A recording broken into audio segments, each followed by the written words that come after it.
Hello friends, welcome back my mini vlogs. ఎలా ఉన్నారు? I hope అందరు బాగున్నారు అనుకుంటున్నా. సో మా మామయ్య అయితే దగ్గరలో ఏదో ఫేమస్ రెస్టారెంట్ ఉందని వాకబుల్ డిస్టెన్సే మా హోటల్ నుంచి.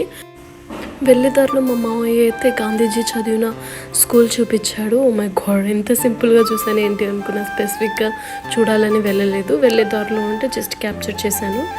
అండ్ ఇక్కడైతే నైట్ మేము వచ్చేసరికి 10 అయిపోయింది. రోడ్ అంతా ఖాళీగా ఉంది, ఓన్లీ వెహికల్స్. చాలా బాగుంది వ్యూ అయితే.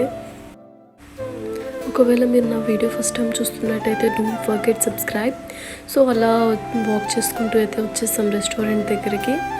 యాక్చువల్గా దీని లోపల ఇంటీరియర్ మొత్తం నాకు చాలా బాగా నచ్చింది. బట్ నచ్చింది అనుకునే లోపల మా మామయ్య ఒక షాకింగ్ చెప్పాడు నాకు.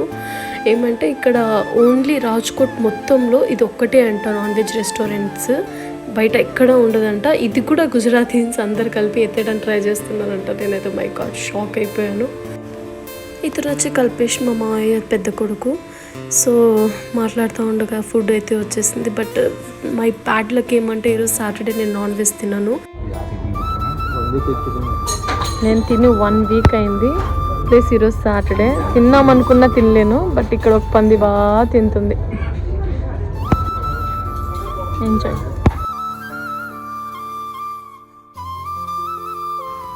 మీరు ఇక్కడ గమనించారంటే అందరూ ఇక్కడ వచ్చి తినేది ఓన్లీ పంజాబియన్స్ అండ్ మా లాంటి వాళ్ళు తప్ప ఇంకెవ్వరు లేరు ఇక్కడైతే నాన్ వెజ్ తినేవాళ్ళు.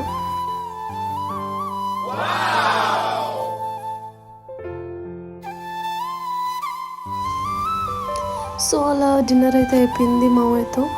ఇంకా ఇంటికి వెళ్దామని వెళ్తూ ఉండేటప్పుడు అయితే ఈ వ్యూ చూస్తా ఎంజాయ్ చేస్తూ వెళ్ళిపోయాము.